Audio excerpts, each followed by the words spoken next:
Get 1% better every day. The secret they don't teach you isn't just a motivational phrase. It's a way of life that quietly separates those who grow from those who stay stuck. Real change doesn't require massive overnight transformations. It starts with something small. The task you've been avoiding, the habit you keep putting off, the decision you know you need to make.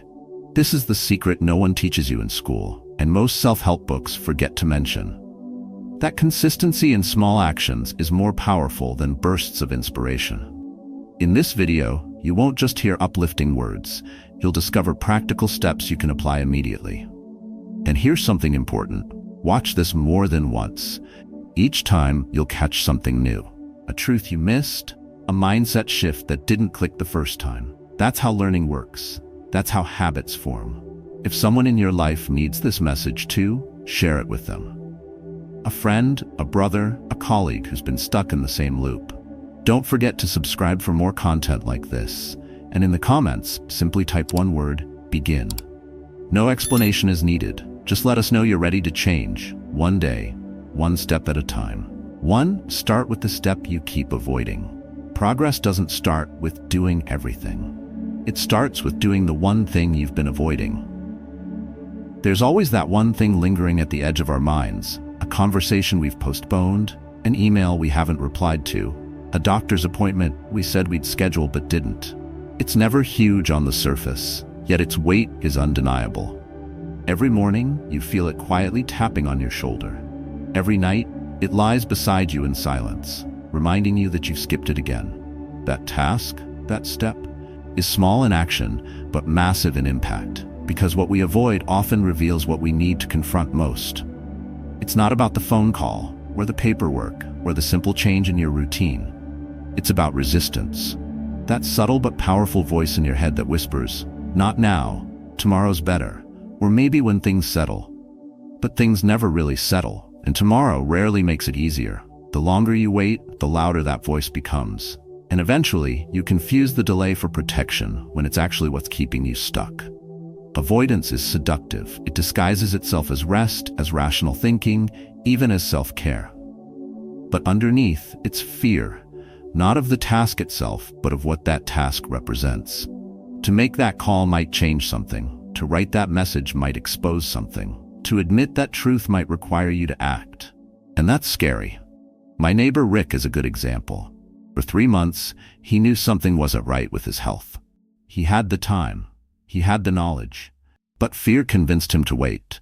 Not because he didn't care, but because he cared too much. He feared what he might find out. Feared that taking action would shatter the sense of normal he was clinging to. When he finally made that call and got his checkup, he told me afterward, I felt lighter, not just physically, but mentally. It wasn't the results that changed me. It was the fact that I did it. That's the shift we're after. Not perfection, but movement. Not grand achievements, but small, meaningful progress. When people say they want to get better, most picture big moments, breakthroughs, turning points, applause-worthy actions. But the truth is, real progress is quiet. It often looks like finally opening the email that sat unread for weeks. It looks like lacing up your shoes, even if you only go for a walk. It looks like saying no when you've always said yes. These are not glamorous choices, but they're the foundation of identity change. The kind that doesn't just feel good for a day, but rewires who you are becoming. It's easy to consume content about self-improvement. It's tempting to fill your time with videos, books, and podcasts about building better habits. But until you face the one thing you're avoiding, all that information is just comfort in disguise. The uncomfortable truth is this: the fastest way to get 1% better today isn't learning more. It's doing what you've been pretending not to see. There's power in that step because it signals to your brain, your body, and your belief system that you are ready to take ownership. And once you do that once, it becomes easier the next time. Not because the step shrinks, but because you grow. You build confidence not through thinking, but through action. You build clarity not through waiting, but through movement. So ask yourself, and really ask, what's that one thing you've been avoiding? Say it out loud. Write it down. And if you can name it, you can face it. And if you can face it, you can change everything. 2. Small wins repeatedly become identity. You're not trying to win once, you're trying to win so many times that it becomes who you are. Real transformation never begins with one big victory. It begins with a small win, repeated, again and again. So many times that the action itself stops being something you do and quietly becomes who you are. You don't need to change your entire life today.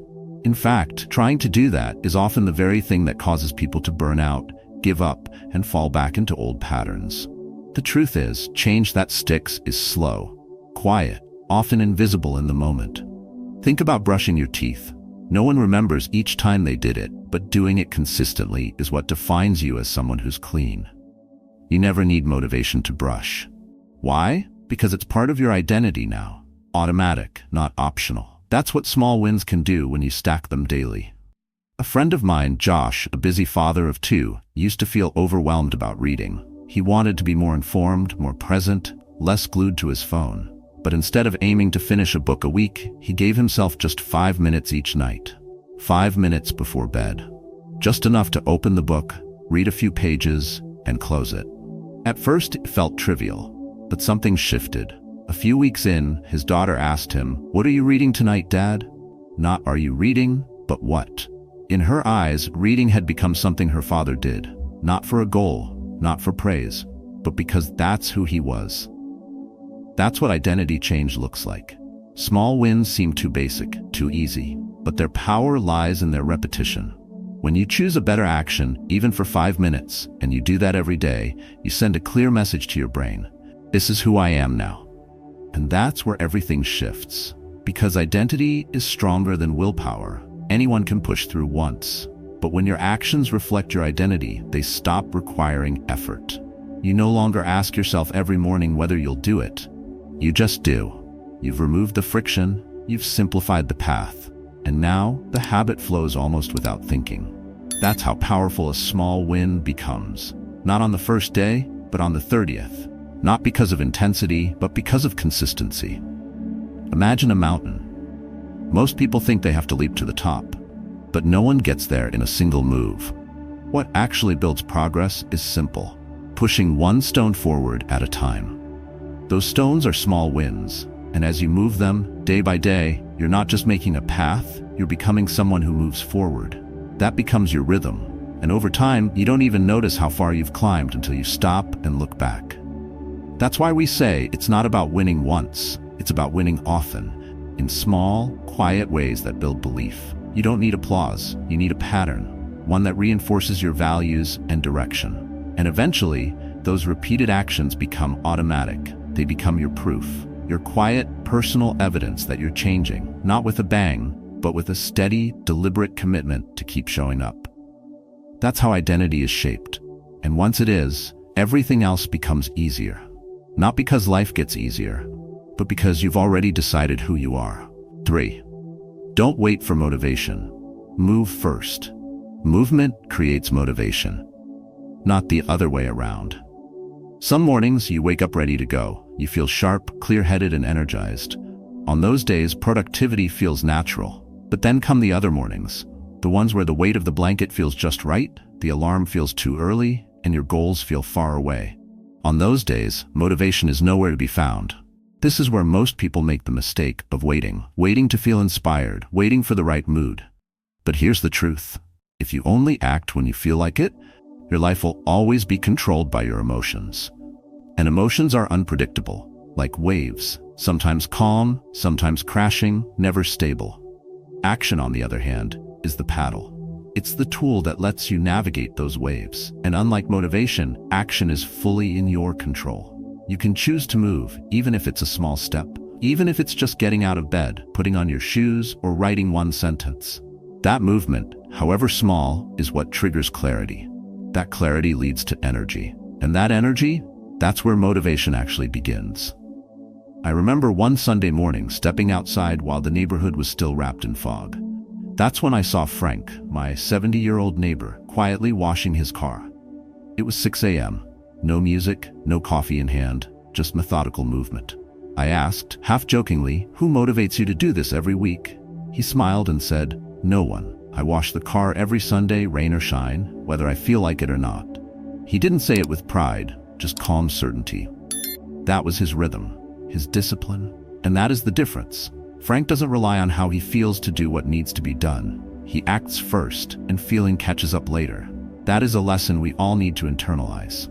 Because the hard truth is, motivation is a byproduct, lettered, not a prerequisite. It shows up when we show up.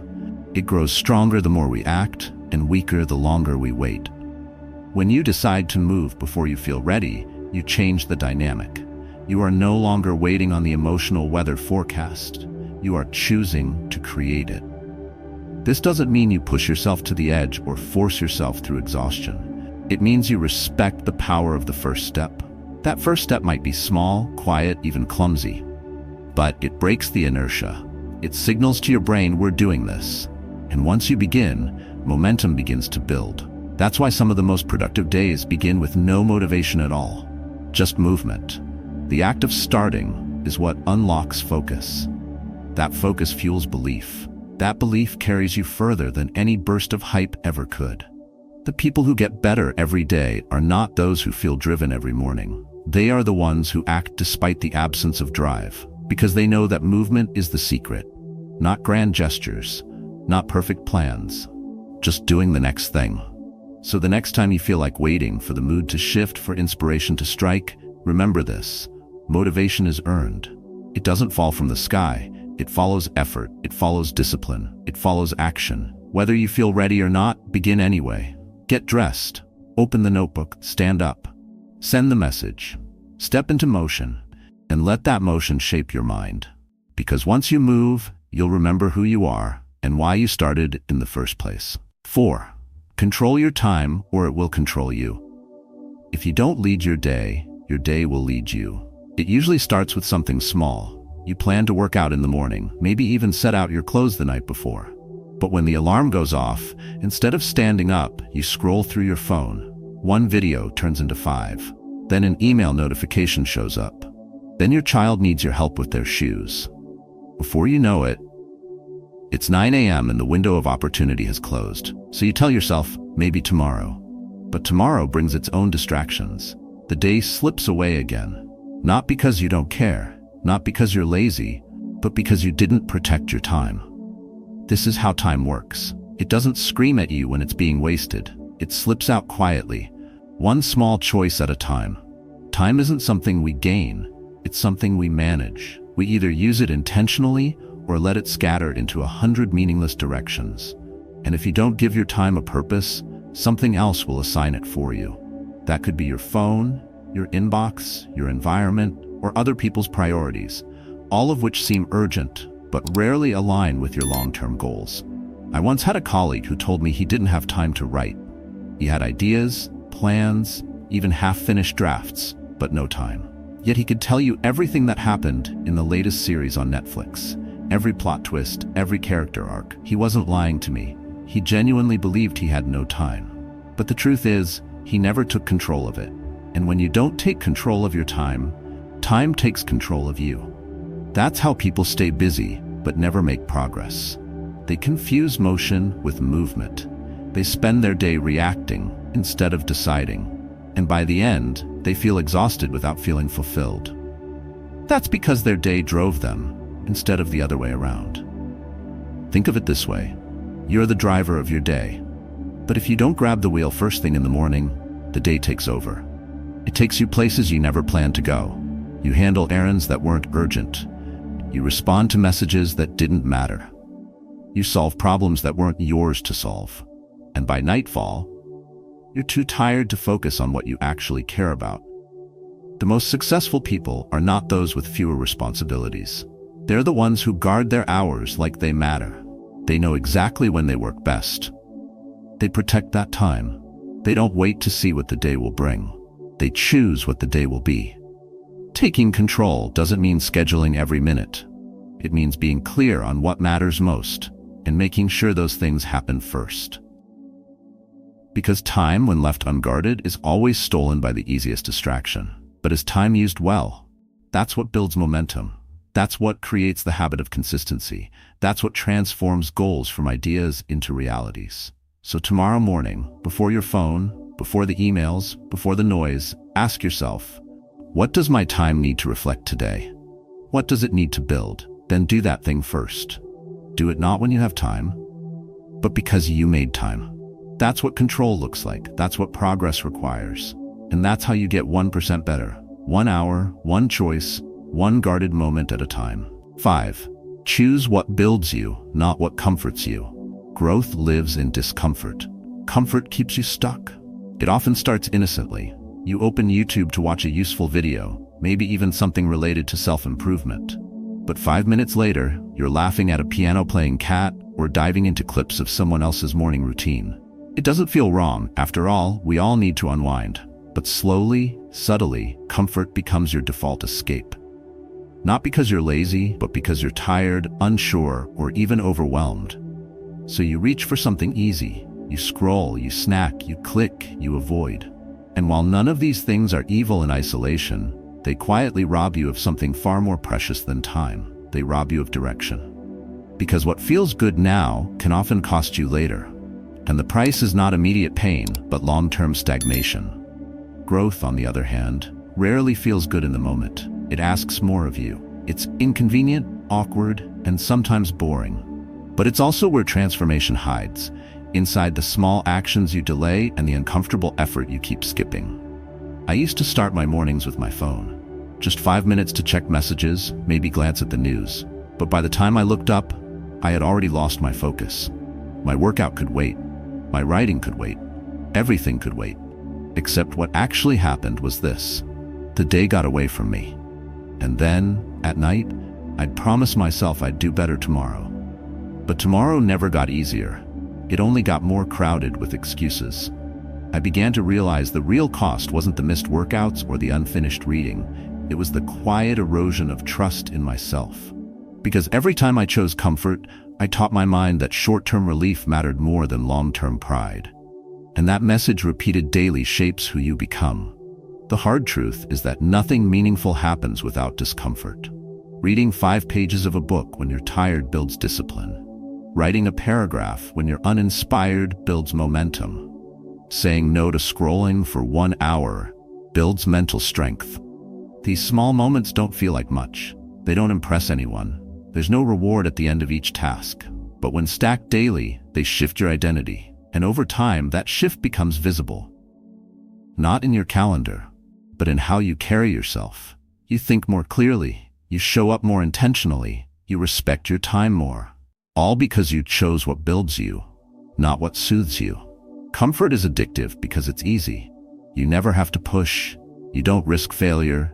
You don't get judged. But the cost of staying comfortable is that you also never grow. You wake up 3 months later wondering why nothing has changed. And the answer is simple, because nothing was challenged.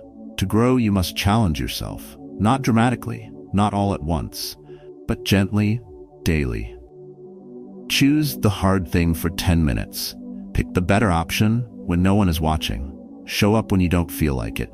That's the kind of discomfort that builds character. And that kind of character builds the life you keep saying you want. So the next time you reach for the easy option, pause. Ask yourself one honest question. Does this make me better or just more comfortable? You don't have to eliminate comfort, but you do have to stop worshiping it. Because the easy path offers you comfort now and regret later. The hard path, it offers you effort now and pride later. And that kind of pride, the kind you earn by choosing growth, is worth every uncomfortable step. 6. Speak to yourself like someone you believe in. Your inner voice becomes your outer results. The way you speak to yourself when no one is listening shapes everything. Your confidence, your decisions, and ultimately, your results. You can't build a better life while beating yourself up inside your own head. Growth doesn't happen in a hostile environment, and your mind is no exception. A friend of mine, a casual guitar player, once shared that he hadn't touched his instrument in 5 years. It wasn't because he didn't love music or lacked talent. It was because every time he picked up the guitar, a voice inside him whispered, "You're just pretending." That voice became louder than any praise he'd ever received. It wasn't the world stopping him. It was the story he kept telling himself and believing. That story, that inner dialogue, repeats itself quietly, often unnoticed, until it becomes a belief. And once a belief forms, your brain starts to search for evidence that it's true. So when you say things like, "I always mess this up," or "I'll never be disciplined," you're not just expressing a feeling, you're writing a mental script. Your brain stores it, accepts it, and then filters your experience through that lens. On the flip side, if you tell yourself, "I'm learning, I'm not perfect, but I'm improving," your brain adapts. It begins to see effort as progress and failure as feedback. This isn't about blind optimism. It's about accurate self-respect, the kind that gives you permission to evolve instead of staying trapped by fear and self-judgment. The inner critic has a voice that often sounds like your own. That's what makes it dangerous. You trust it without question. You think it's being honest when really it's just being cruel. That's why most people stay stuck. Not because of a lack of skill, but because they've convinced themselves they don't deserve to improve. But here's the truth. You don't need to be perfect to speak kindly to yourself. You need to be intentional. You need to choose the words that guide you forward, not pull you back. Because every time you talk to yourself, you're reinforcing either courage or self-doubt. You're either becoming your own coach or your own bully. Think about it like this. Would you say the things you tell yourself to your best friend? Would you tell them they're hopeless? That they'll never change? That their efforts don't count unless they're flawless? If not, then why speak that way to yourself? You're the one who hears your voice the most.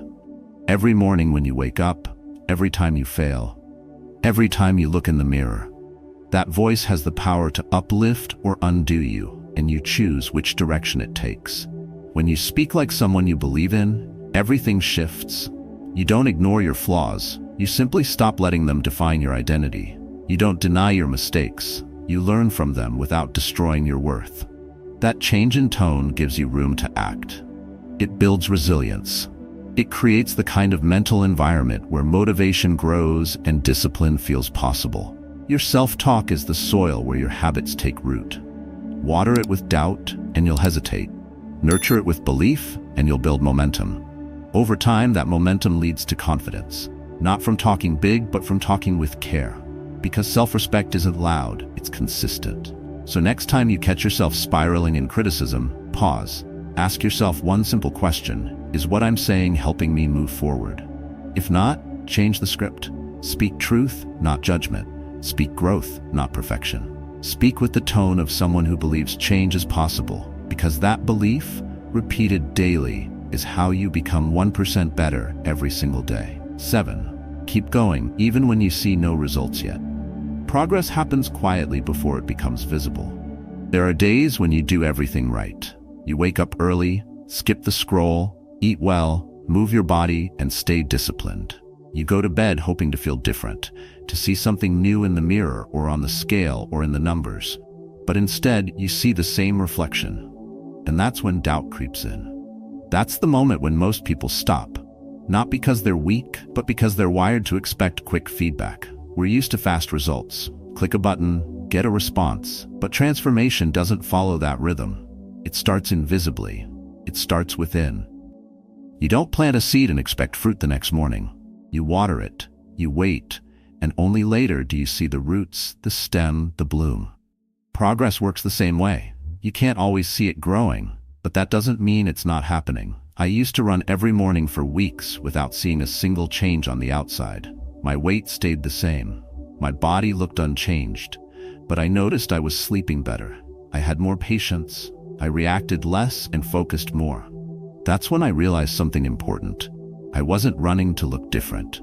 I was running to become someone different. And that shift, though subtle, changed everything. I stopped measuring my efforts by visible rewards. I started honoring the unseen wins, the mental strength, the self-respect, the consistency. These are the early signs of progress that the world doesn't applaud, but they're the foundation of lasting transformation. Most people never get to the good part. They quit in the in-between, after the effort begins, but before the evidence shows up. They think it's not working, when in fact, the work is still building momentum. It's like boiling water. For minutes, it looks the same. Then suddenly, at 2:12 degrees, everything changes. But it only happens if you keep applying heat. If you turn off the flame too soon, nothing happens. That's why consistency matters more than intensity. Anyone can push hard for a day or two, but real change belongs to those who keep going when it feels pointless. Because that's when the process is actually doing its deepest work, rewiring your habits, shifting your mindset, shaping your identity. Progress is often quiet. It doesn't announce itself. It doesn't come with a celebration. It shows up slowly in how you speak to yourself, in how you handle stress, in how you respond instead of react. That's the version of progress that lasts. It's not about external applause. It's about internal alignment. And when that clicks into place, everything else begins to shift. Your energy, your outlook, your decisions. So if you're in a season where you're doing the right things, but nothing seems to be changing, don't stop. You're not stuck. You're in the middle. You're in the stage where most people give up. But you're also in the stage where transformation is quietly taking shape. That's why you must keep showing up, not for the instant results, but for the person you're building beneath the surface. Because the people who win are not the ones who always get it right. They're the ones who keep showing up when no one is watching. They stay in the game when no one is clapping. They trust the process even when the mirror stays silent.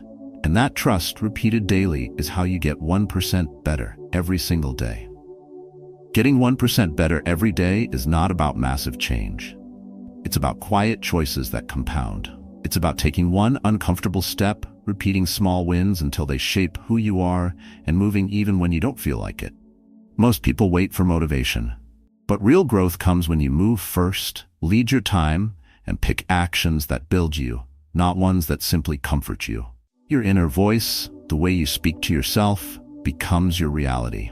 And the biggest transformation often begins in silence, long before results show up. That's the secret they don't teach you. But now you know. So today, choose one small action and do it with intention. Whether it's 5 push-ups, 5 pages, or 5 minutes of focused work, start there. Stay with it, trust it, and in time you'll see who you're becoming. We'd love to hear from you. What's your 1% today? What small win are you chasing, and what are you learning along the way? Drop your story in the comments below. Your journey could be the spark for someone else. If this message speaks to you, hit like and subscribe for more content that helps you build better habits, a stronger identity, and long-term growth.